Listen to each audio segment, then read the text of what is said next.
કયા કયા માતાજીનું કહીએ ત્યારે આપણે નોરતું પેલું કોનું છે એ બધું કમ્પ્લીટ થઈ ગયું ને પછી બીજું નોરતું કયા માતાજીનું એ બધું રેડી તો આપણે અત્યારે પેલું નોરતું કયા માતાજીનું છે એ કોને લીધું છે હાલો તો તમે બોલો ને ઊભા થઈને કે ભાઈ જે તમારે આવે છે ને બોલો પહેલું નોરતું બાલ નવરાત્રીનું શૈલપુત્રી માતાજીનું એનું પાત્ર તમે લીધું છે બે જાવ હાલો સરસ એમ તો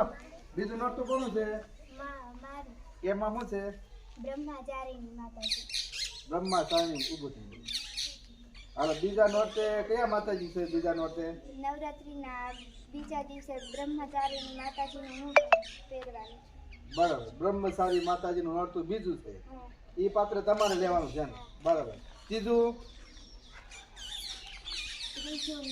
નોરતું મારું એમાં શું માતાજીનું છે કયા માતાજીનું છે ચંદ્રઘંટા એ માતાજીનું પાત્ર તમારે લેવાનું છે અને ત્રીજું નોરતું છે ને બરાબર પછી ચોથું નોરતું કોનું છે એમાં શું છે કુષ્મંડા માતાજી ચોથું નોરતું બરાબર એ તમારે લેવાનું છે બરાબર પાંચમું એમાં શું છે પાંચમા નોરતે મારે કંઠ માતાજી બનવાનું છે કંદ માતાજી બરાબર પાંચમા નોરતે કંદ માતાજીનું પાત્ર તમારું છે પછી સત્તાનું કોણ છે છઠ્ઠું બધા કઈ છે છઠ્ઠું કાત્યાયી માતાજીનું છઠ્ઠું નોરતું તમારે એનું માતાજીનું પાત્ર લેવાનું બરાબર ને હા બરાબર હાલો હાલો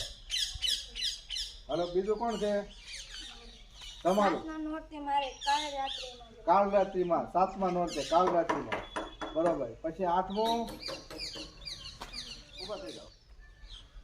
નવરાત્રીના પ્રથમ દિવસે માતા શૈલપુત્રીની પૂજા કરવામાં આવે છે મા દુર્ગાનું આ પ્રથમ સ્વરૂપ છે માતા શૈલપુત્રી એ પર્વતોના રાજા હિમાલયની પુત્રી છે રાજા હિમાલયે ઘણી તપસ્યા કરી જેના ફળરૂપે માતા દુર્ગા તેમના ઘરે પુત્રી તરીકે અવતર્યા જેથી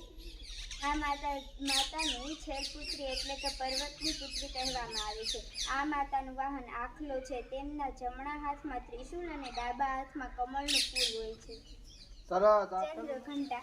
કીધું નોરતું એનું હું માતાજીએ શું કર્યું હતું કઈ રીતનું નવરાત્રીના ત્રીજા દિવસે માતા ચંદ્રઘંટા માતાનું સ્વરૂપ પૂજાય છે આ માતા દુર્ગાનું ત્રીજું સ્વરૂપ છે આ શાંતિ કરનાર પ્રદા માતાનું સ્વરૂપ છે આ સ્વરૂપની આરાધના કરવાથી સુખ શાંતિ મળે છે મા ચંદ્રઘંટાને 10 હાથ હોય છે અને ઘણા પ્રકારના અસ્ત્ર શસ્ત્ર તેમજ ખડગ બાળ ત્રિશૂળ અને કમળ માતાજીના હાથમાં